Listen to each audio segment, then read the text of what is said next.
Todo aquele, pois, que ouve estas minhas palavras e as pratica, será comparado a um homem prudente, que edificou a sua casa sobre a rocha, e caiu a chuva, transbordaram os rios, sopraram os ventos, e deram com ímpeto contra aquela casa, que não caiu, porque fora edificada sobre a rocha. E todo aquele que ouve estas minhas palavras e não as pratica, será comparado a um homem insensato, que edificou a sua casa sobre a areia, e caiu a chuva, transbordaram os rios, sopraram os ventos, e deram com ímpeto contra aquela casa, e ela desabou, sendo grande a sua ruína. Senhor Jesus, nós invocamos juntos o Teu nome mais uma vez. Nós Te louvamos pelo que Tu estás fazendo aqui, pelas vidas que já se abriram imensamente para Ti e para a Tua palavra, pelas novas disposições, pelas novas percepções, pelas decisões feitas, pelos compromissos renovados, pelas crises de consciência tão salutares, pela ressensibilização da alma.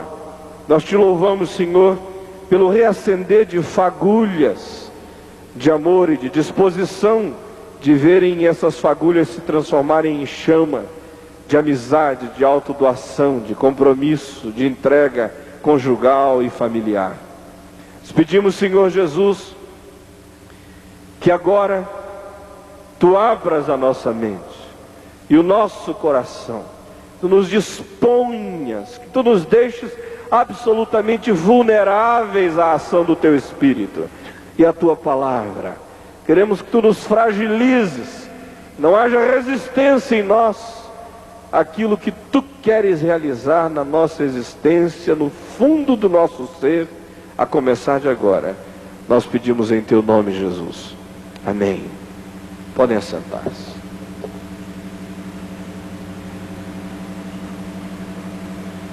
Nós vimos que o problema, de fato, não está na força dos ventos, mas na estrutura que se tenha ou não para enfrentar as tempestades da vida. Elas são comuns, elas se abatem sobre todos, não há ninguém que possa se isentar delas. O problema, todavia, não tem tanto a ver com o fato de que no mundo nós passamos por aflições, mas tem sim a ver com o fato de que muitas vezes nós não temos as estruturas preparadas para enfrentar esses dilúvios e esses vendavais. Além disso, nós vimos quais são os principais ventos que ameaçam as nossas estruturas de vida. Ontem nós vimos os ventos do individualismo, dos complexismos e do relativismo. Nós também vimos que esses ventos produzem estragos tremendos em áreas específicas de nossas existências, a saber, nas nossas mentes, nos nossos casamentos, nas nossas famílias e até na nossa vida profissional.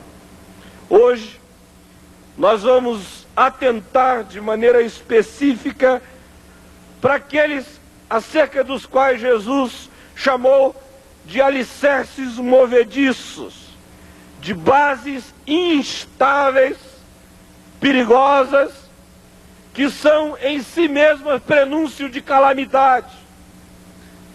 Nós já vimos também desde o primeiro dia que Jesus disse que os alicerces firmes para a vida, para a alma, para o ser, são aqueles que são erigidos sobre a base da sua palavra. Todo aquele, pois, que ouve estas minhas palavras, as palavras do Sermão do Monte que ele acabara de ministrar, aqueles princípios todos, todo aquele que ouve estas minhas palavras e as pratica, é como alguém esperto, sábio, prudente, sensato, que está erigindo uma casa sobre estrutura sólida e que vai aguentar os dilúvios da vida. Mais do que isso, Jesus nos ensina neste texto também que nós temos dois tipos de alicerces básicos sobre os quais construir a nossa própria vida, a nossa própria existência. Ou a gente constrói o projeto da nossa vida sobre a rocha da palavra, ou a gente constrói o projeto de nossa própria vida nas bases movediças e arenosas daquelas situações que se nos afiguram às vezes sólidas, mas são absolutamente ilusivas e que haverão de ser a base que vai chupar, engolir, destruir a nossa própria edificação na vida. As bases arenosas sugeridas por Jesus são aquelas que têm relação específica no Sermão da Montanha com os nãos de Jesus. Frequentemente ele diz não, não faça isto, não se encharque disto, não se deixe empanturrar daquilo outro, não fale desta maneira, não pense deste modo, não haja desse jeito, não sinta e não guarde sentimentos como este. Não, não, não. O Sermão do Monte está repleto de negativas poderosas, massacrantes, chocantes. Jesus diz, não faça. Em outras palavras, se você não der ouvido e você fizer, você transformar essas negativas em coisas que vão constituir o projeto da sua vida, sua construção, sua arquitetura conjugal, familiar, profissional, existencial, emocional ou em qualquer outro nível, Jesus diz, você vai viver e experimentar as consequências de ter construído com material e ter construído o projeto que eu disse que, em sendo levado a cabo, destruiria aqueles que neles, porventura, viessem a confiar. Nós temos no Sermão da Montanha 10 nãos, 10 bases tremendamente movediças, mas terrivelmente ilusivas, no que diz respeito a nos darem a sensação de que aquele que constrói sobre elas é o forte, é o esperto, é o que sabe das coisas, é o que se endureceu para aguentar as pancadas da vida. E Jesus diz, ironicamente, o contrário. Esses que constroem sobre essas bases da rigidez humana são geralmente aqueles que se fragilizam e se vulnerabilizam ante os ventos e os dilúvios da existência. Quais são essas bases? Quais são esses projetos? Quais são esses alicerces? Quais são essas casas construídas na areia?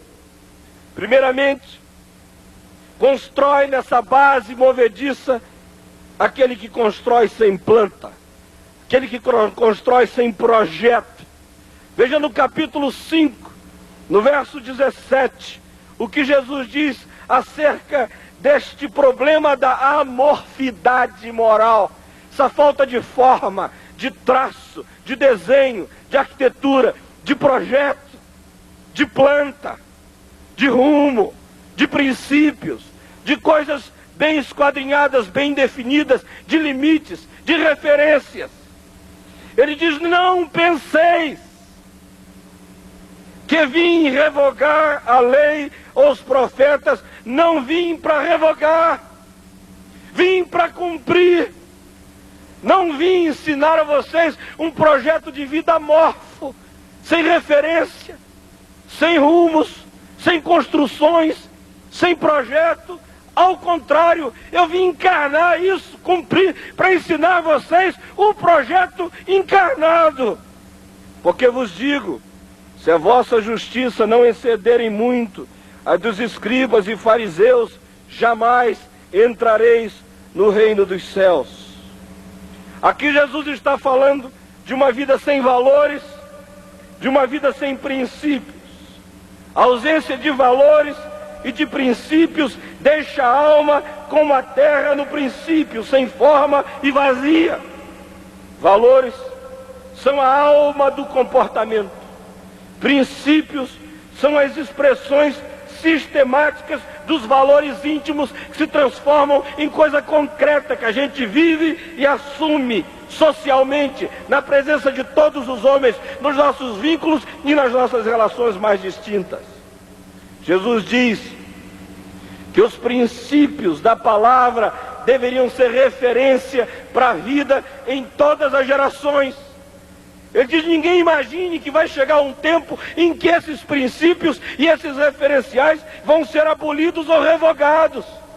É para esta geração, tanto quanto foi para gerações passadas, tanto quanto será para a geração dos meus filhos, tanto quanto será para a geração dos meus netos, tanto quanto será para a geração daqueles que porventura estejam vivendo em projetos de realização de ficção intergaláctica em qualquer lugar do planeta, enquanto houver céu e terra.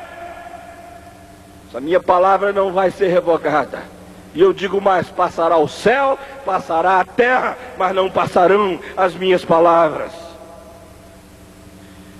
Frequentemente a gente pensa, e cada dia mais a gente pensa, que de alguma forma a modernidade, o século XX, as relativizações, todos os achados, as percepções, as descobertas, as invenções, as transformações na nossa própria sociedade trouxeram consigo um álibi para as nossas próprias vidas. A gente imagina que os grandes achados na área da alma humana, na psicanálise, na psicologia, as grandes percepções sociológicas que estudam conjuntos de comportamento humano, os grandes achados da antropologia, as grandes novas percepções sobre a intrinsidade do ser humano, de alguma forma, teriam relativizado a palavra de Deus, nos autorizando assim a construirmos projetos de vida amorfos, sem princípio, sem planta, sem referencial, sem rumo, sem pedra de esquina, sem qualquer outra coisa. Jesus diz: não se engane, não foi assim. Eu não vim para instituir isto, jamais será assim em qualquer geração. A minha palavra é para ser encarnada, minha palavra é para ser cumprida. E quem não leva a minha palavra a sério está erigindo um projeto de vida fadado a ser desperdiçado, esboroado, arruinado, estilhaçado pela vida. Parte da calamidade dos nossos dias tem a ver com a total falta de valores firmes que se transformam em princípios sistematicamente praticados nas vidas das pessoas. Nesse sentido, conforme eu lhes disse ontem à noite, essa teologia evangélico-existencial do sentir no coração é uma desgraça, na medida em que faz as pessoas não terem mais a palavra na mente como referência para as suas vidas e terem institucionalizado o sentir do coração como a norma das normas em qualquer direção que o coração aponte. Não se sabe mais a palavra, não se conhece mais a palavra, não se estuda mais a palavra, não se guarda mais a palavra. Vive-se agora esse existencialismo evangélico que é sartriano, disfarçado, batizado pelos nossos carismas evangélicos, mas que relativizou a palavra de Deus e faz com que a gente tome as direções mais contraditórias em nome dessa subjetividade do eu senti no meu coração. Resultado é ruína. Construa essa casa sem planta.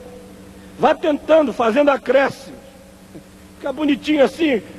Puxa para cá. Estica para colar. Não, puxa o telhado aqui. Estica essa viga. Alarga essa coluna. Construa esse projeto de vida que Jesus diz vai cair na sua cabeça. Em segundo lugar, ele diz: se você quiser construir para a ruína, construa usando lixo como alicerce para o ser. Quer construir para a calamidade, ao invés de colocar bases sólidas, erija sobre lixo emocional, psicológico e existencial. Veja no capítulo 5, do verso 21, verso 26, o que ele diz: esses que constroem sobre lixo para o ser, como as casas das favelas, das encostas, das montanhas no Rio de Janeiro, erigidas sobre lixo. Nos primeiros dilúvios e nas primeiras chuvas vão ver o projeto inteiro rolar para baixo. Ele diz que esse construir sobre lixo, para o ser, é botar na base do ser antipatia, ira, ódio e desprezo. Eu aqui quero pensar em antipatia, que é essa coisa absolutamente oposta ao empatizar, ao sentir, ao se dar, ao gostar, gratuito, gracioso. É esse oposto, é esse não gostar de graça. Essa atitude negativa que habita a cabeça de muitos de nós aqui. Gente que já olha para o outro e diz: eu não fui com a cara desse sujeito. É de graça. E tem gente que não vai com a cara de todo mundo. Se a coisa mais rara é você dizer: fui com a cara dele. Sua mulher sabe que eu estou falando a verdade. Ela sabe como você é tremendamente antipático. Você não tem essa capacidade de ser alguém que gera empatia. E geralmente o ser mais antipático é o ser com menos chance de ser empático. E ele desenvolve antipatias por os outros que o tornam profundamente antipático para todos. Jesus fala aqui de uma sequência tremenda nesses versos aí. Primeiro ele diz, há uma sequência existencial que se assemelha a ir colocando lixo cada vez mais fundo na base do ser. Primeira camada, ele diz, é antipatia, que é esse não gostar por motivo algum, conforme ele diz no verso 22. Olhei e disse: não fui com a cara dele. Ele diz que isso tem um poder enorme de se converter numa segunda coisa, que é ira. E essa ira tem um poder imenso de se tornar ódio, expresso em palavras agressivas. Ele usa aqui a palavra insulto, que tem um poder enorme de se converter numa outra coisa mais podre ainda, que é o desprezo, que chama o irmão de tolo. O texto original do Novo Testamento associa esta palavra a oquidão radical. É olhar para o irmão e dizer: ele não é nada, ele é um vazio, ele é menos que verme, ele é o buraco negro, ele não existe, ele é a antimatéria, o não ser, a coisa desprezível. Desprezo é a mais sofisticada de todas as manifestações do ódio. É um ódio tão essencial e tão profundo que empresta o outro a categoria do não ser, do não existir. Em outras palavras, esse indivíduo colocou o irmão no inferno, na medida em que de alguma forma fez do irmão um ser que se auto-aniquilou na presença dele. Condenado de maneira essencial, sem chance, sem redenção para mim, ele já nem existe mais. Quantos de vocês estão vivendo situações semelhantes? Quantos começaram aí dando a si mesmo o direito da antipatia? Foi se transformando em ira. Virou ódio, agressividade, palavra, insulto. Virou desprezo.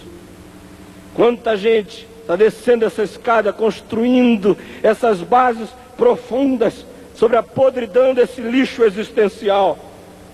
A instalação desses sentimentos na base do ser geram sempre duas consequências destrutivas. Em primeiro lugar, rompe o diálogo com Deus.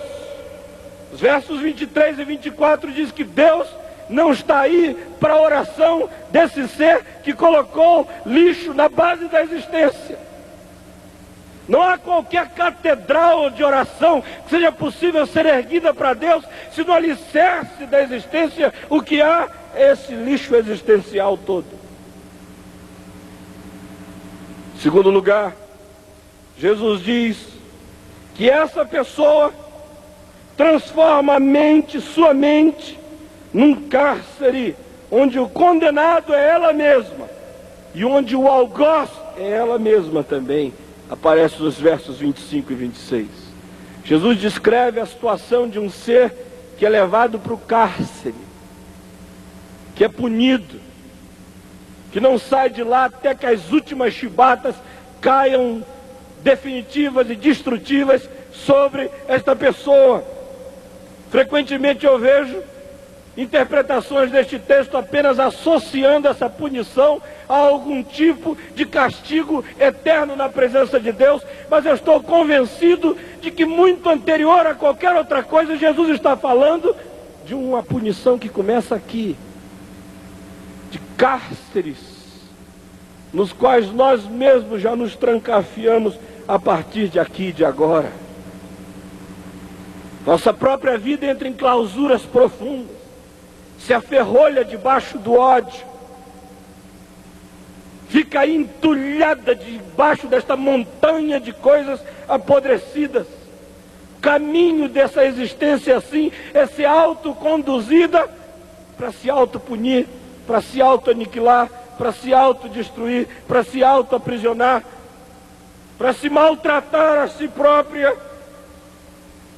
Qualquer um que construa a vida sobre as bases da antipatia, da ira, do ódio e do desprezo, se vulnerabiliza ante os ventos uivantes da história.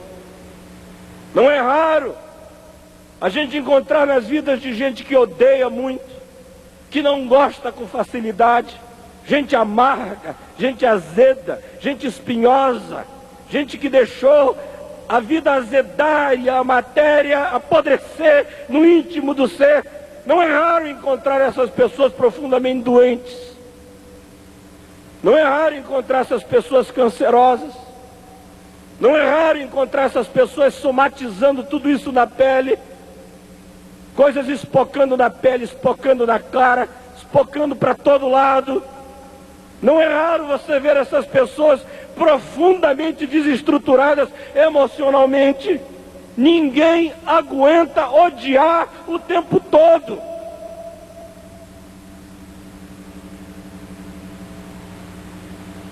E aí o processo daqueles que olham para fora com ódio, antipatia, acabam experimentando esse bumerangue emocional que volta e os atinge, os come, e os destrói, e os engole por dentro como se fosse um monstro alojado na base do ser. Ouça o que eu estou dizendo a você em nome de Jesus, não se brinca com isto aqui. Construir a vida sobre as bases da antipatia, da ira, do ódio e do desprezo é estar querendo erigir um projeto de vida que vai se auto-engolir. Lixo não é bom alicerce para se aguentar com ele os ventos da história. Em terceiro lugar, Jesus disse: se você quiser construir para a calamidade, construa o projeto do castelo das fantasias hedônicas. Construa aí o seu cabaré particular, que é erguido sobre a planta das traições subjetivas e o material das traições objetivas. Veja o capítulo 5, versos de 27 a 32, onde Jesus começa falando da fantasia da mente, do devaneio, da viagem sexual que não para em momento algum, que quase que encontra orgasmo na subjetividade, no despir um outro, no invadir a intimidade do outro, no dançar as danças mais prazerosas de uma sexualidade roubada de alguém que nem sabe que é desejada de maneira tão compulsiva. Jesus diz: começa aí na fantasia hedônica, que é erguida sobre a planta das traições subjetivas e sobre o material das traições objetivas logo a seguir. O adultério é uma das mais terríveis formas de traição. Tanto é que ela é a causa das causas para terminar um casamento de Jesus, no verso 32, se o cônjuge não tiver estrutura suficiente para oferecer um perdão mais generoso do que a dor e a mágoa contida. Isso é terrível. Frequentemente, com muito mais frequência do que eu gostaria, Eu encontro senhoras que me falam dos seus maridos e me dizem: olha, pastor, ele está fazendo isso tudo para mim, mas eu tenho uma tranquilidade no meu coração. Eu sei que ele não me trai. E o marido tinha conversado comigo uma semana antes, me contando os casos dele todinho. Aí você olha ali no olho daquela mulher, tão cheia de certeza: olha, ele está me maltratando, me trata mal, está antipático, duro, amargo, ranzinza, pão duro, doente. Mas eu tenho uma certeza: trair, ele não me trai. 2 meses atrás, um marido me telefonou, conversou comigo, abriu o coração e me disse: olha, a minha mulher está me deixando profundamente em dúvida acerca de muitas coisas, mas eu tenho uma tranquilidade: eu sei que ela não me trai. Um tempo depois, acidentalmente, eu conversei com a esposa dele, que me abriu o coração e disse: tem uma coisa que está me comendo, eu traí o meu marido. As fantasias acumuladas e aceitas como naturais funcionam como um minar de água para o alicerce moral. Subitamente isso vai ruir. Se alimenta isso com fantasia, com fantasia, com fantasia. Isso vai minando as bases. Um dia a estrutura inteira cai. E aí, eu diria que há uma associação profunda de toda essa fantasia com o problema da síndrome de Cinderela dos nossos dias, que é esse romanticismo hollywoodiano que nos invadiu. Frequentemente você vê as pessoas vivendo em mundos paralelos. Ele assumiu que ele é um ator de Hollywood e ela assumiu que está vivendo o papel de uma deslumbrante qualquer de um cinema de sedução. Você acha que eu estou brincando? Eu não estou brincando não, eu sei que estou falando alguma coisa que passa quase todo dia pela cabeça da maioria das pessoas. A traição objetiva é quase sempre o último passo de um caminho pavimentado sistematicamente e livremente por fantasias. Uma ocasião, uma senhora me procurou, me contou as situações terríveis que tinham acontecido na vida dela, e de como ela tinha se envolvido com um garoto bem mais novo do que ela, profundamente atraente e sedutor, e ela casada, embarcou na do garoto, tiveram um caso, e ela me disse: eu sabia que ele estava me enganando, eu sabia que ele estava me enganando. E ela deu um sorriso, se traiu completamente, disse: eu me senti, sabe, como aquela mulher daquele filme Relações Perigosas, Ligações Perigosas. Eu olhei e falei: meu Deus, ela não conseguiu nem esconder de onde é que a fantasia inteira brotou. Seguiu fundo no caminho, foi. Ligações perigosas. Você não quer ir, mas precisa ir. Tem que viver o papel até o fim. O adultério frequentemente arruína muito mais que a relação conjugal, a qual ele certamente arruína, a menos que a graça de Deus intervenha com a reconstrução do perdão, da misericórdia e de uma atitude larga que oferece espaço para o cônjuge ser restabelecido na vida da gente. Frequentemente, mais do que a relação conjugal, ele arruína também a família, tira o respeito dos filhos e o respeito próprio, diminui a performance profissional e, sobretudo, fragiliza a base emocional e psicológica do ser.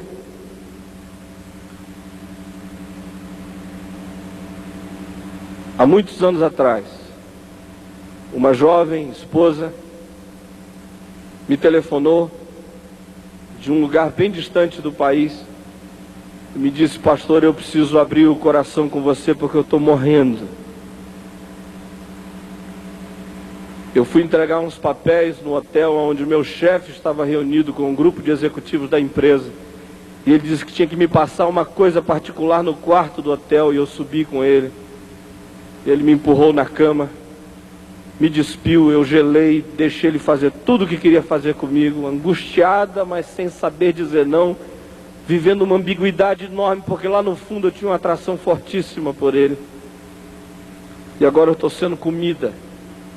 Eu orei com ela, tentei ajudá-la. Moramos muito distantes e a minha vida é muito agitada, é quase impossível ajudar sistematicamente qualquer pessoa.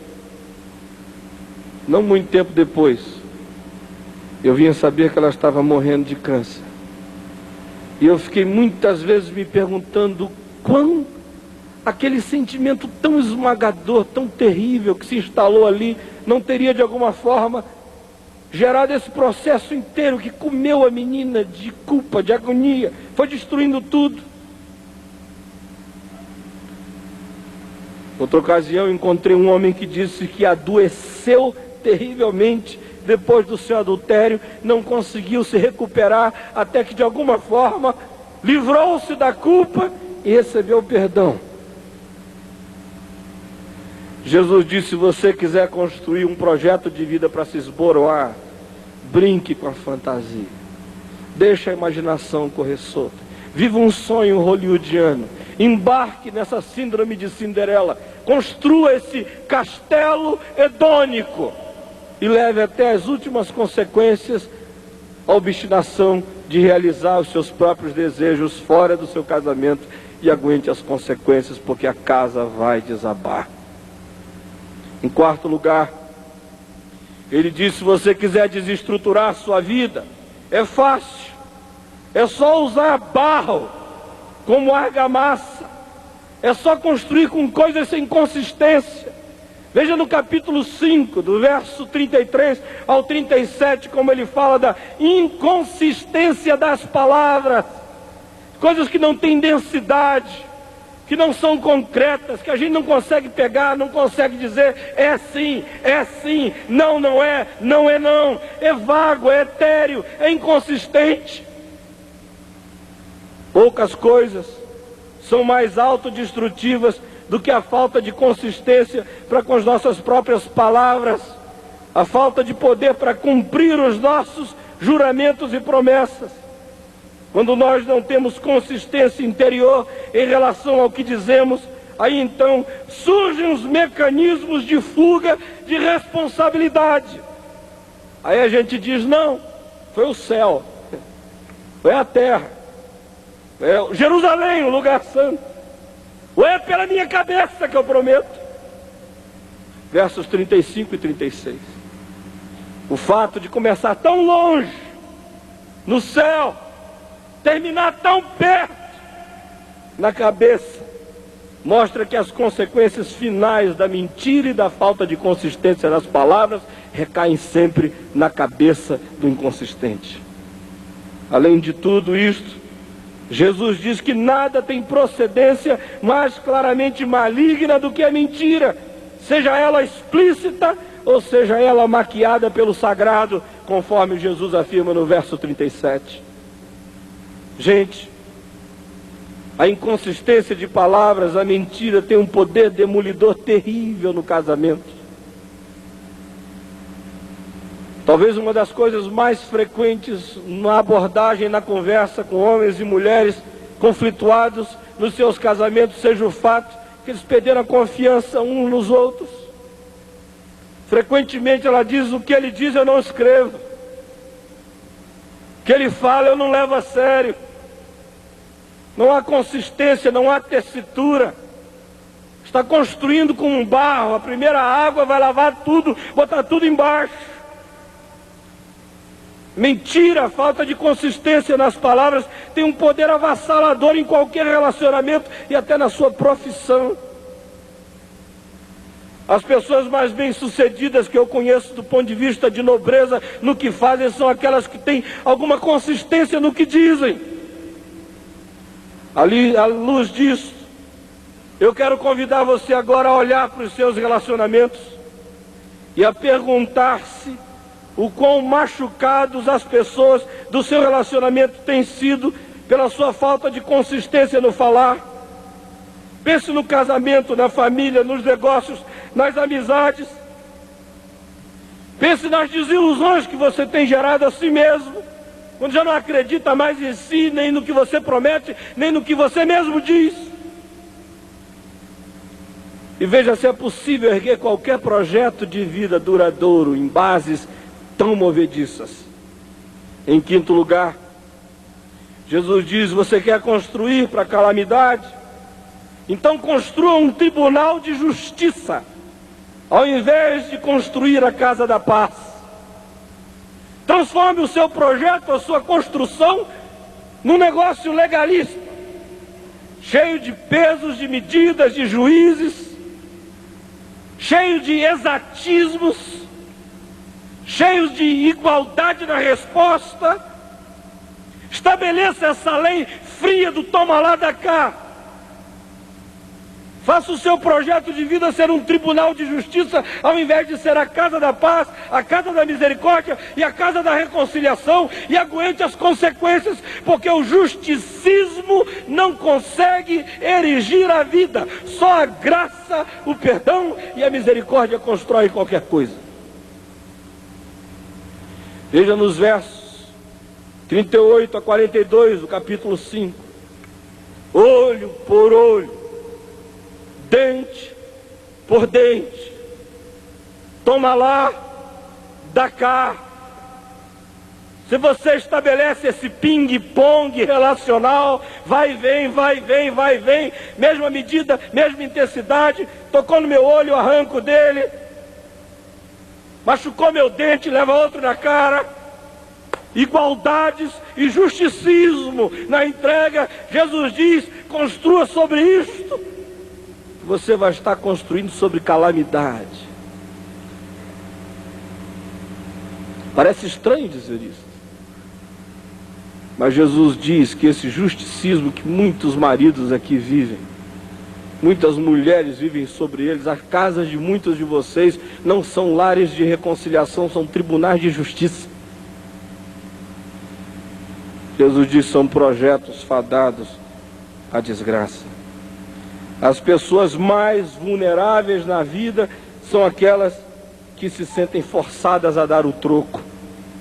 Esse nunca para um processo de ódio. Eles sempre levam as coisas até o fim. E a gente percebe essa atitude até em coisas pequenininhas, coisas impensáveis, às vezes até na mesa. Eu pedi o sal, ela não me passou o sal, eu não passo água para ela. Passa a faca, amor. Não passou a faca, não tem garfo daqui para lá. Não abriu a porta do carro quando eu entrar, cueca vai ficar suja. Começa assim, nessa besteirada, e vai crescendo, vai crescendo. Vai tomando proporções, dimensões, vai engolindo tudo, vai virando seríssimo. Aí no fim de tudo, quando o drama se instala, você viaja no tempo com a pessoa e vai descobrir que tudo começou numa cueca suja.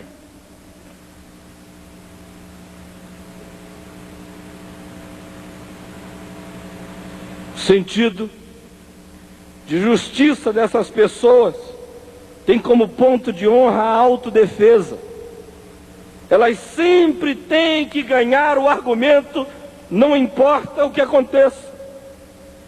O justicismo vingativo inicia intermináveis processos de guerra.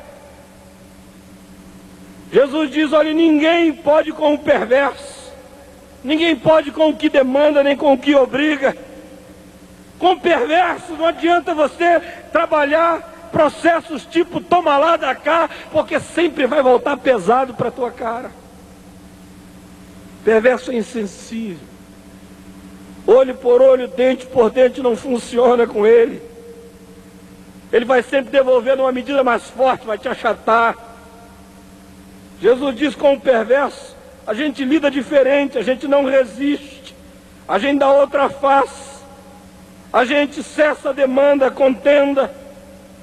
A gente, em sendo obrigado, anda um pouco mais, vai mais além. Quem é que pode inibir o perverso? Há não muito tempo atrás, uma senhora me disse: olha, eu fui perversa para o meu marido por anos e anos e anos.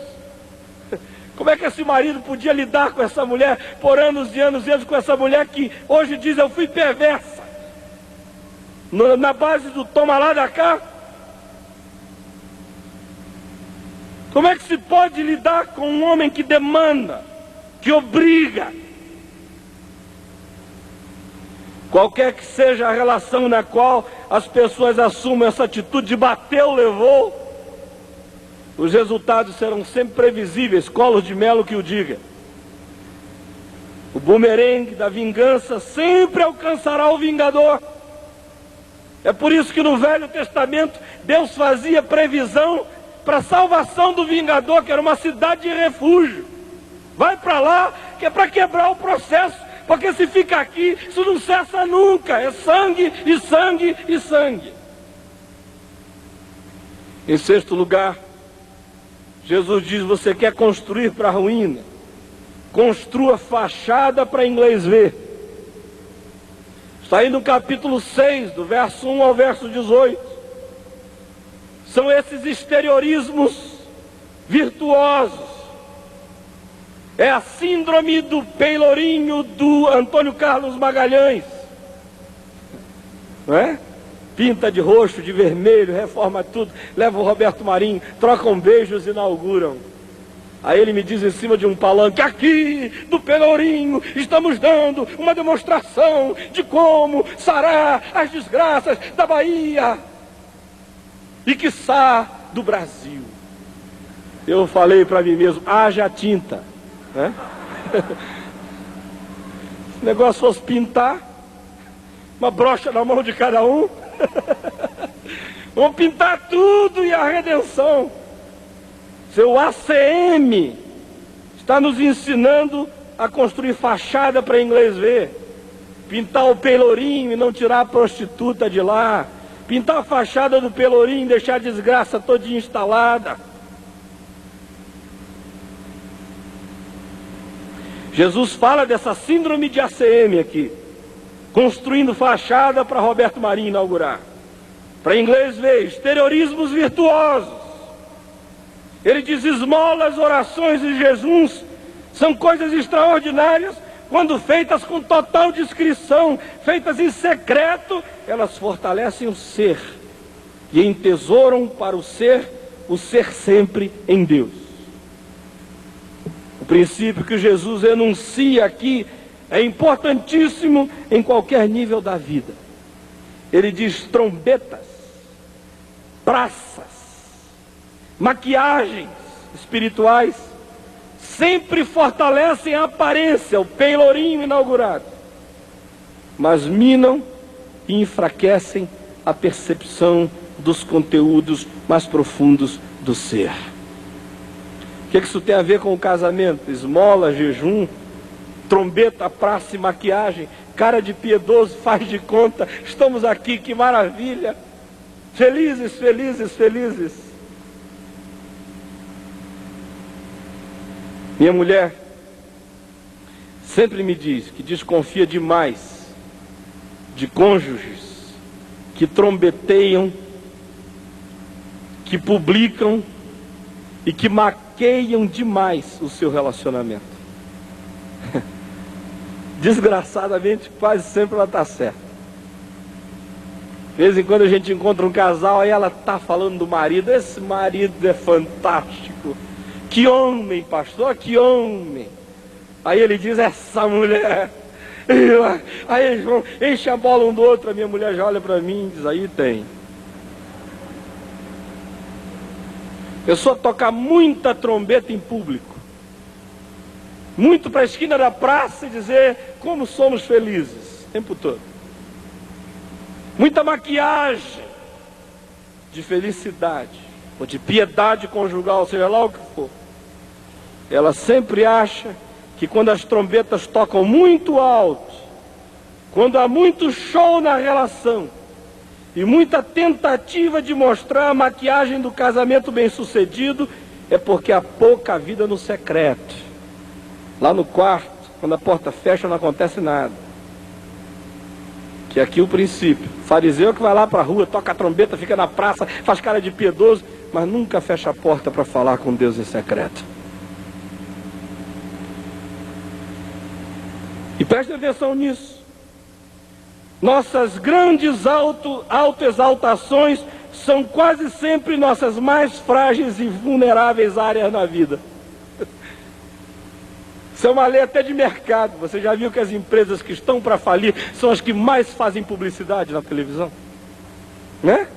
Quando eu vejo uma empresa assim, aquela coisa toda, eu digo, puxa, ou eles estão ganhando os tubos ou estão na iminência de falir, é a última cartada. Você vê casais também, já viu isso? Você toma um susto, mas meu Deus, ele estava aqui igual uns pombinhos na frente de todo mundo, uma sugação pública tremenda. Aí um mês depois, brrr, acabou tudo. Cuidado, para não construir fachada para inglês ver. Que nutrir essas verdades no secreto, e esse aspecto misterioso do secreto tem a ver não apenas na relação com Deus, mas tem a ver em qualquer outra relação. As grandes e duradouras relações, seja com Deus, seja com a mulher, seja com qualquer um, a gente constrói na intimidade. Em sétimo lugar, Jesus diz: você quer construir para a calamidade? Então é só investir na caderneta de poupança Delfim. Lá no Rio de Janeiro a gente tinha caderneta de poupança Delfim. Aí Delfim faliu. Quer investir para a calamidade? Põe tudinho na caderneta de poupança Delfim. São as poupanças que desperdiçam o ser. Vejam o capítulo 6, versos 19 a 21. Jesus fala dessa coisa de botar na poupança Delfim. Põe, tem, não é nada. Neste ponto Jesus diz que outro fundamento movediço sobre o qual se pode erguer a vida é a ambição desenfreada do ter. Uma das coisas mais difíceis na vida é ter e ainda assim manter o ser saudável. Não é impossível, mas é difícil. A razão disso é que o ter muitas vezes escraviza aquele que o possui. Verso 24 nos fala dessa ironia de que aquele que vive só para ter, e que pensa em sonho, ter, guardar, arregimentar, preservar o que tem, se torna escravo daquilo que possui. O dinheiro é assim, só é exorcizado de seu poder demoníaco de possessão quando ele é usado generosamente para o bem. Além de escravizar as pessoas a coisas, a desenfreada busca do ter também escraviza a alma à imprevisibilidade do futuro, que é a ansiedade. Vejam o capítulo 6, do verso 25 ao verso 34, onde Jesus fala dessa ansiedade da vida. O ansioso é aquele que consegue a façanha de trazer todas as trágicas possibilidades do futuro para lhe fazerem companhia já agora, no presente. Ansiedade pelo futuro sempre consegue nos roubar o presente e nos drenar as forças que constroem o que pode ser. Quem é que pode negar que casamentos, famílias, empresas e almas têm sido destruídas pela ilusiva poupança do ter que desperdiça o ser? Erguer a vida sobre as bases do ter é extremamente falso e frágil. Frequentemente a gente vê casais postergando o seu projeto de intimidade, de encontro, de amizade, de aconchego, de ternura, de lealdade, de compreensão, de serviço mútuo, de se darem, de se afirmarem, de se ajudarem, de abrirem espaço um para o outro, sempre adiando, sempre postergando isso para aquele dia quando eles vão ter. Quando a gente tiver 2 carros vai ficar mais fácil. Quando tiver 3 eu vou te tratar melhor. Quando a casa de campo chegar eu vou ser uma bênção. Quando eu estiver ganhando 3 vezes mais, você é um anjo. E aí ele vai, e ele ganha, e ele tem, e ele tem. Quanto mais ganha, menos é. Porque está ganhando não para repartir, está ganhando nessa ilusiva perspectiva de que quem ganha é quem tem. Frequentemente quem tem é o que mais perde quando tem às custas de ser.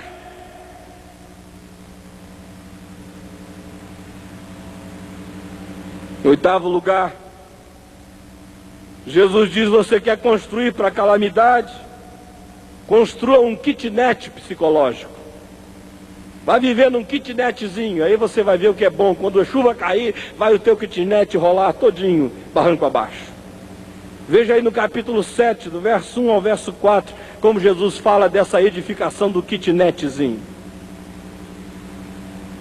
Essa coisa apertadinha. Você já viu que vida mais apertada do que essa aqui? Isso é medidas, pesos, julgamento. Puxa para cá, cada centímetrozinho aqui. Estou vendo algumas senhoras aqui, já me revelaram assim na cara que os maridos são assim, não é? Quando eu falei ali, uma senhora quase que deu um grito com o olhar, sabe?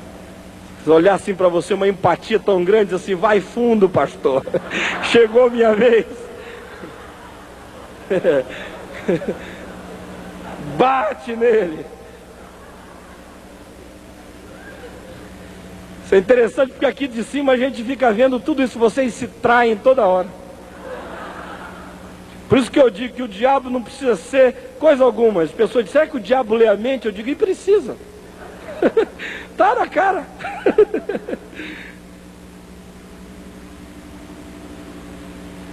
Depois de anos lidando com pessoas, você se habitua a ler nos rostos das pessoas as coisas mais variadas. Estão ali. Outro alicerce da calamidade é aquele que projeta a vida sem generosidade. É o projeto kitnet. Neste projeto, a vida é vista na sua mais estrita limitação. Medidas, pesos, tamanhos, contas, centavos, atitudes,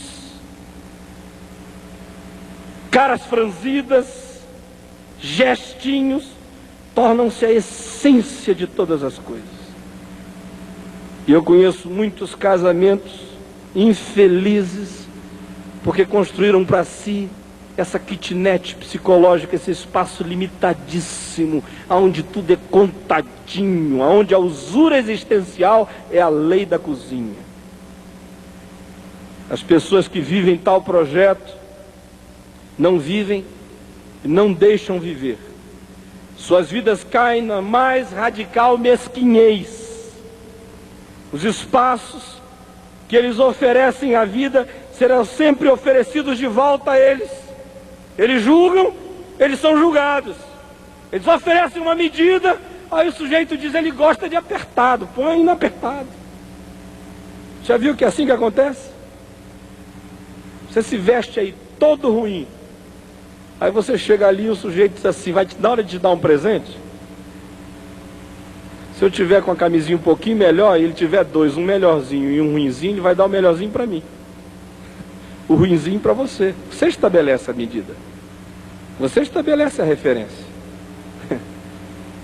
Começa a te ver pequenininho, mesquinhozinho, apertadinho, medidinho, diminutivozinho, pigmeuzinho, chatinho, desgraçadamente meticuloso. Olha para a vida com um microscópio.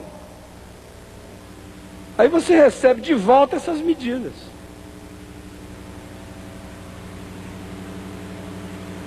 Quanto mais diminutos eles são, mais prisioneiros de sua pequenez. A visão que tais pessoas têm da vida é tão pequena que lhes impede de discernirem a vida com propriedade. Paradoxalmente, são elas as pessoas que mais exercem a função de oftalmologistas espirituais, diz o verso 4, né? Esse pessoal que mora em kitnet psicológica tem uma vocação terrível para oftalmologista. Ficam querendo olhar o olho do irmão, ó, tem um cisquinho aqui, ó. Se ele está atravessado uma trave, é um tronco, é um pé de mandacaru, é um carvalhal aqui, ó, no olho dele, vazando para o lado, e ele está querendo achar um cisquinho, um irmão.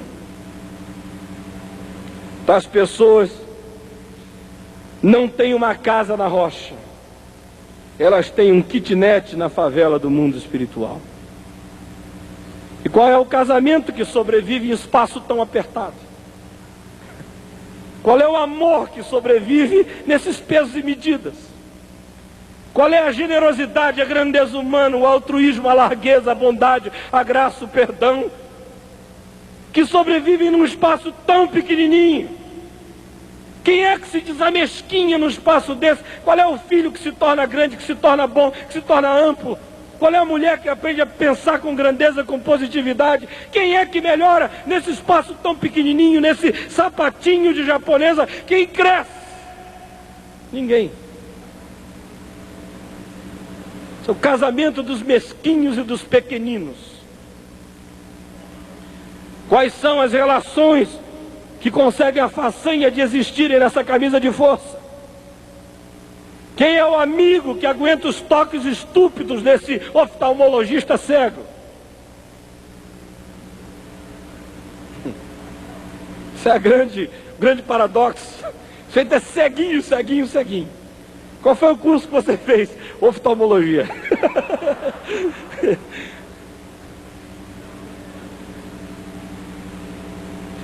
Tinha uma pessoa que eu pensei que fosse meu amigo há muitos anos. Ele mudou de atitude para comigo assim da noite para o dia. Ele era gente muito boa, muito cortês. Aí um dia ele entrou assim na minha sala e falou: olha, recebi um mandato de Deus, eu sou o teu profeta daqui para frente, e Deus vai chicotear a tua vida por meu intermédio. Falei: meu Deus, que negócio tá feio aqui, viu? Aí pelo menos uma vez por semana ele passava por lá, entrava na minha sala e me dizia: eis que a palavra do Senhor para ti é esta: tu és um homem de dura cerviz, coração arrogante, soberbo. Ele me anarquizava espiritualmente, botava lá no fundo. Ele fez isso um ano, quase toda semana. Aí ele dizia para mim: confessa, confessa que tu és um arrogante, um soberbo. E eu dizia: irmão, eu não posso, por duas razões. Uma é porque essencialmente eu sei que sou. Todos nós somos. E a Bíblia diz: todo homem, por mais firme que esteja, é pura vaidade. Então por isso eu não posso dizer que não sou. Também não posso dizer que sou, porque o que você está falando é dessa atitude arrogante que esmaga os outros, e eu sei que eu não sou isso. Então não vou te dizer nada. Não vou dizer que não sou, porque essencialmente eu sou.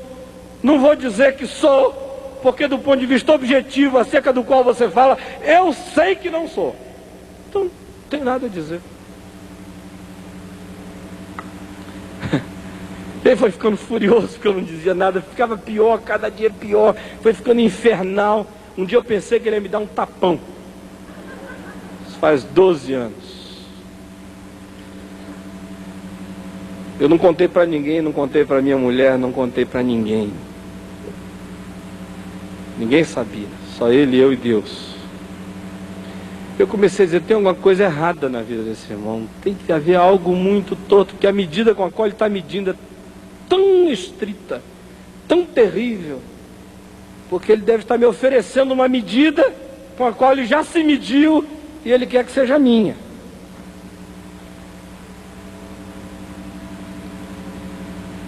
Aí meu pai veio de Manaus me visitar no Rio, e eu falei para ele: ô pai, eu estou aqui com um problema há um ano, eu não quis contar para ninguém, mas tem esse irmão que resolveu ser o profeta Elias da minha vida e acha que eu sou o Acabe ou a Jezabel. Se Elias está nas ruas visitando o meu escritório. Aí meu pai olhou para mim e falou: você aguentou um ano? Eu falei: pô, foi. Ele falou: no primeiro mês eu tinha chamado, tinha dado uma decisão nele, em nome de Jesus. Você aguentou um ano esse negócio? Eu falei: eu achei que era bom para mim. Eu fiquei lendo a palavra de Deus e quando Simei amaldiçoou Davi, e Davi disse, olha, não façam nada com ele, porque pode ser que Deus o tenha levantado para me quebrantar, e se Deus o levantou, deixa ele falar. Agora, se eu voltar diferente, nada tiver acontecido, ele aguenta as consequências.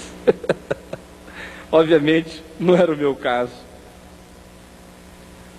Meu pai disse, eu acho que você deve conversar com ele. Virou, tá doentio isso, fala com ele. Eu chamei. Falei, olha irmão, você vem há 1 ano me dizendo isto. Eu acho que eu já ouvi, já andei com você a 25ª milha. Então daqui para frente está ficando patológico, doentio. É melhor então a gente evitar se encontrar. Se você está tão convicto de que eu sou tão torto assim, você ora por mim. E eu vou estar orando por você. Ele ficou ofendidíssimo e foi embora. Alguns meses depois, um amigo me chamou, um amigo da cidade, pastor, colega, e disse, olha, aquele moço foi flagrado, ele tem se masturbado na janela da casa dele para as meninas do quarteirão verem, tentando agarrar a empregada, violentar pessoas. E aí eu entendi tudo. Em 9º lugar, Jesus diz, você quer construir para a calamidade? Construa a casa da madame porcina e do senhorzinho malta. Que é um projeto de vida assim, bem calamitoso. Construa a casa da madame porcina, do senhorzinho malta. Lembra dele? Roque Santeiro. É o lugar onde os porcos comem com os nossos filhos. Verso 6.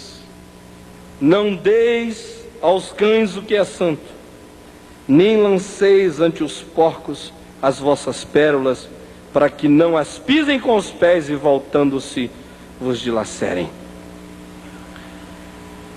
A principal ideia dessa negativa de Jesus é que uma das coisas mais autodestrutivas, que mais se voltam contra a gente, que mais nos dilaceram, é a indiscrição. É o que pega essas coisas preciosas e joga assim para fora, sabe? Pega a pérola e oferece para porcos, e compartilha a santa ceia com Dobermans. Nada é mais vulnerabilizante do que o compartilhar indiscriminado das preciosidades do ser e das intimidades da vida. Frequentemente eu vejo pessoas dilaceradas, engolidas e comidas porque jogaram pérolas aos porcos. Quantos casamentos não têm se vulnerabilizado assim? Às vezes eu fico corado de vergonha quando eu vejo algumas senhoras no meio de 25, 30 outras pessoas dizerem o que aconteceu na última relação sexual que ela teve com o marido. Se teve orgasmo ou não teve. O que acontece? O que ela diz quando está tendo prazer? Ou maridos que às vezes abrem essas intimidades tremendas. Pessoas que não sabem com quem compartilhar, apesar de que eu creio que essas coisas deviam ser quase incompartilháveis. Elas são do segredo, do secreto, da caixinha que você guarda no quarto. Quando você fala sobre elas, você fala com gente muito séria, e você fala não de maneira a fotografar o que você está dizendo, você define situações amplas.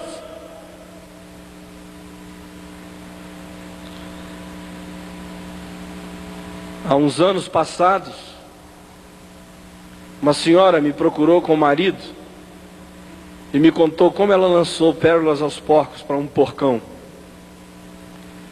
Foi procurar um líder espiritual que não era um pastor, era um porcão.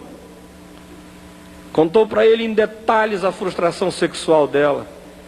Como é que o marido não tinha performance, jamais tinha tido um orgasmo na vida. Não sabia nem o que era. Tinha loucura para saber que o marido era um enjoado, que não tinha nenhuma criatividade na cama. Contou tudinho. E o indivíduo ficou profundamente excitado, ofereceu para levá-lo a um motel para dar as aulas mais incompartilháveis de intimidades naquela área. E eles tiveram um caso por 3 anos. Cuidado para não lançar pérolas aos porcos. Cuidado para não devassar sua intimidade. Às vezes eu vejo maridos que abrem a coisa sobre o que as mulheres sentem, o que dizem. A casa deles parece que fica assim descortinada. Vejo pais que pegam pérolas da intimidade da família, preciosidades íntimas e jogam assim para fora, desnudam os filhos completamente. Cuidado, meu irmão, minha irmã, para você não pegar essas preciosidades que são suas e jogar para qualquer porco ou qualquer cão na esquina. Isso é coisa preciosa, para ser guardada com maior discrição. É sua intimidade. E você divide no máximo, da maneira mais discreta possível, mais honrada possível e sem desnudar de maneira alguma aquele que é o dono do tesouro com você. E em último lugar, amém? Aleluia. 9h20. Em último lugar, vocês estão felizes que a gente está terminando? Em último lugar, quer construir para a calamidade? Edifique a capela do lobo mau. Ou brinque de chapeuzinho vermelho na igreja do lobo mau. Às vezes você fica pensando que essa coisa aqui da casa, da estrutura, da família, não passa por quem é que lidera você espiritualmente, mas passa. Último princípio, nesses fundamentos movediços que Jesus diz, ó, cuidado, não vá, não fique, abra o olho, é esse, cuidado com o lobo mau. Cuidado para você não edificar a capela dos lobos e não brincar de chapeuzinho vermelho na igreja do lobo mau. Está aqui no capítulo 7, do verso 15 ao verso 23, onde Jesus fala do lobo mau. Acautelai-vos do lobo mau, dos falsos profetas que vos apacentam, disfarçados em ovelhas, mas por dentro são lobos roubadores. É muito interessante que Jesus tenha dito que uma das bases da calamidade é o ser pastoreado por lobo. Isso é como botar a raposa para tomar conta do galinheiro.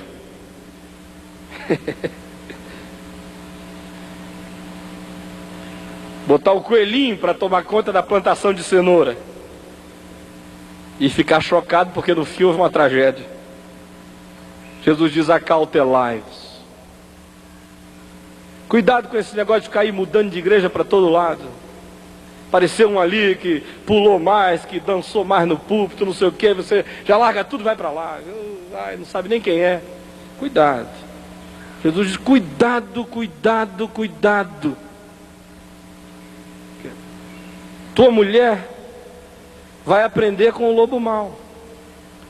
Teu marido vai aprender com o lobo mau. Teus filhos vão aprender com o lobo.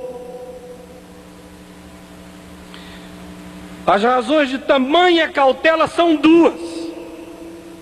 Primeira, a ovelha que convive demais com o lobo acaba aprendendo a morder. Não é? E a gente vê umas ovelhas aí vivendo mutações.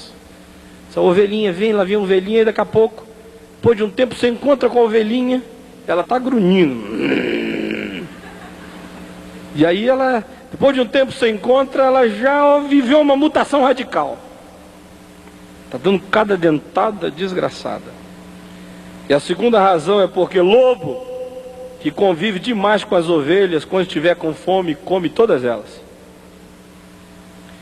Aqui, Jesus ensina que nem a teologia, no verso 21, nem os carismas, no verso 22, são bons critérios para se saber se a gente está frequentando a igreja do lobo mau ou do bom pastor.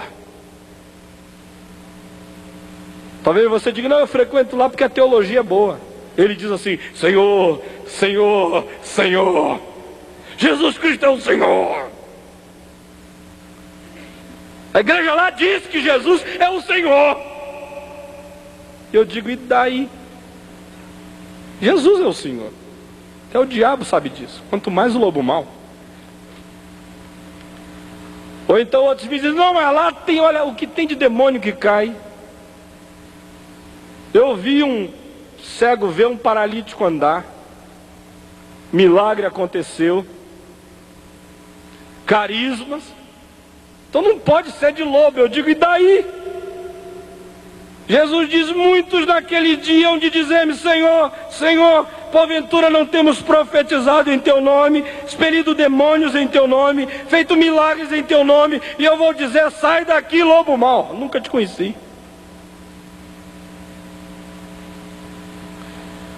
O Globo Repórter me entrevistou semana retrasada para um programa que vai sair sexta-feira que vem, na Semana Santa, sobre milagres, perguntando se eu acredito que para que um milagre aconteça é preciso que o intercessor seja santo.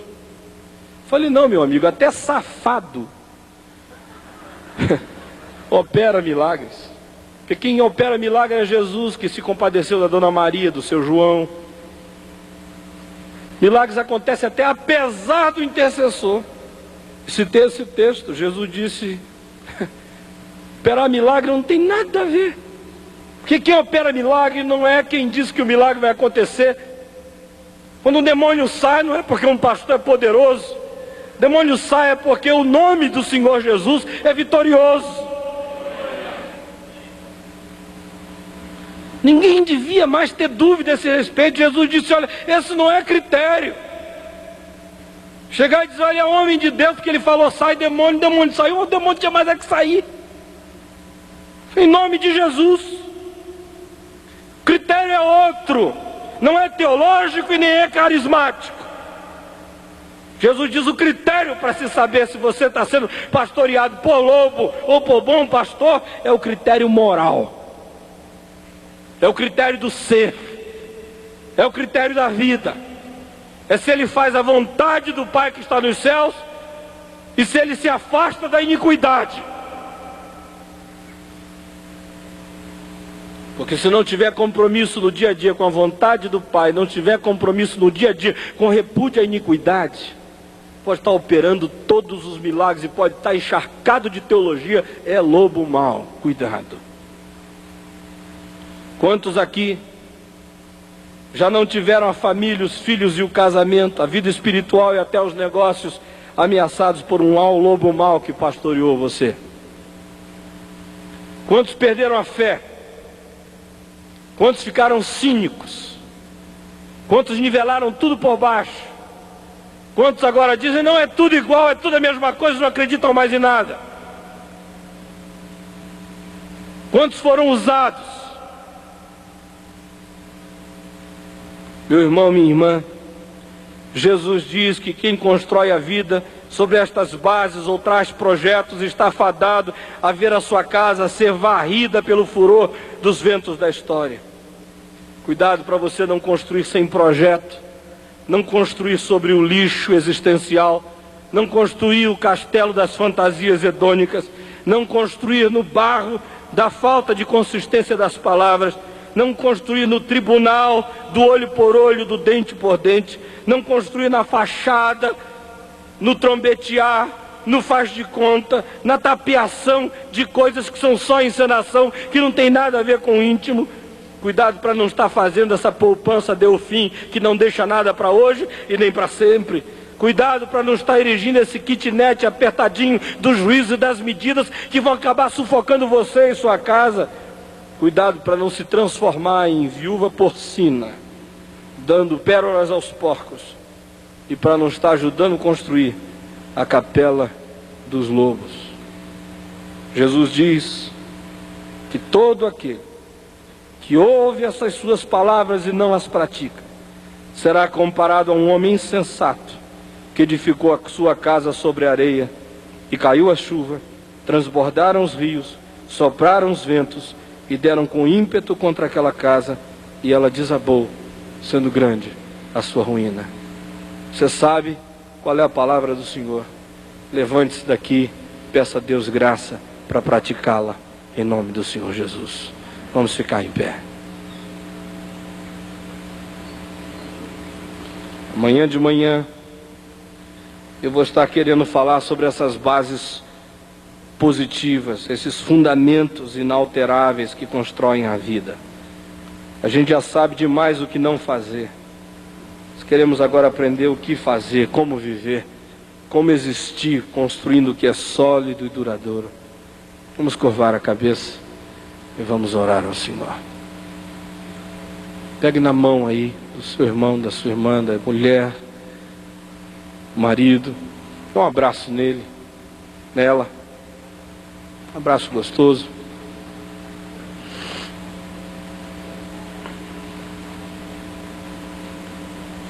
Diga alguma coisa boa para ela, para ele. Diga: olha, vamos mudar as bases da nossa casa. Diga a ele: ainda dá tempo, querido, da gente mudar de alicerce, a gente construir para sempre. Dá tempo a gente tomar decisões diferentes, dar passos decididos em direções distintas.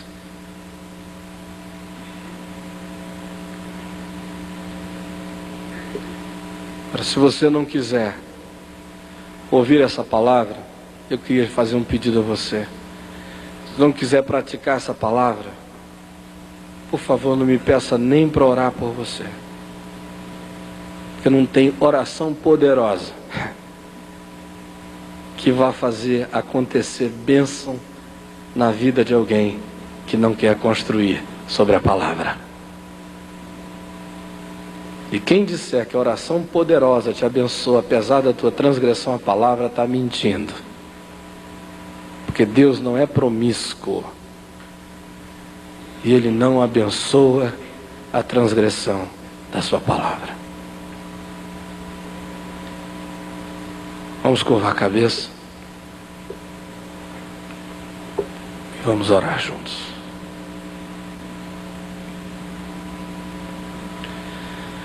Senhor Jesus,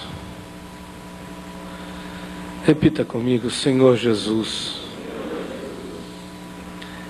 eu ouvi a tua palavra, ela é palavra da verdade. Eu quero construir a minha vida, meu casamento, minha família, meus negócios, toda a minha existência nas bases firmes da tua palavra.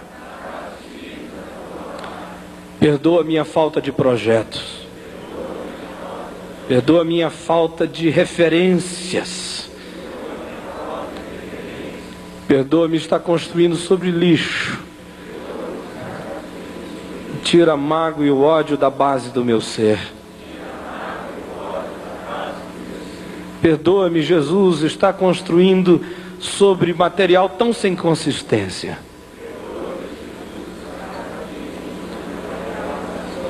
Restaura-me o poder de dizer palavras verdadeiras. Ajuda-me a dizer sim quando é sim. Ajuda-me a dizer não quando é não. Senhor Jesus, livra-me do castelo das fantasias. Ajuda-me a ver de que o que é real é o meu cônjuge. Minha mulher não é a do outro. Meu marido não é o da vizinha. Meu marido é o meu marido, minha mulher é a minha mulher. Ajuda-me a amar a realidade do que tu me deste. Senhor Jesus, livra-me de ser mesquinho. cheio de juízo, pequenino, indiscreto. Senhor Jesus, livra-me das fachadas, do faz de conta, do desempenho, da falsa espiritualidade, do amor fingido. Senhor Jesus, livra-me da ingenuidade, livra-me de estar alimentando a alma da minha família com as palavras do lobo.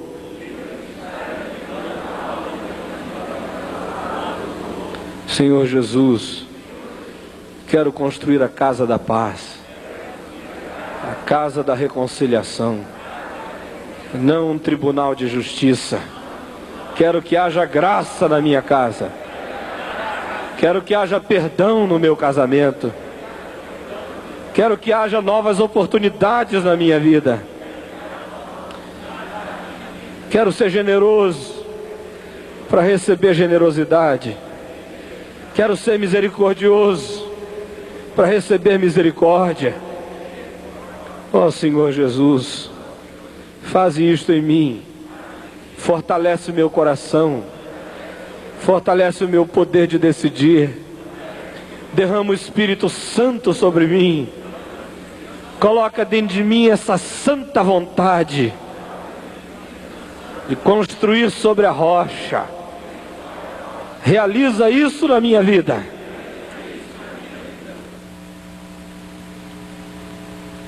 Senhor Jesus, Tu ouviste a nossa oração.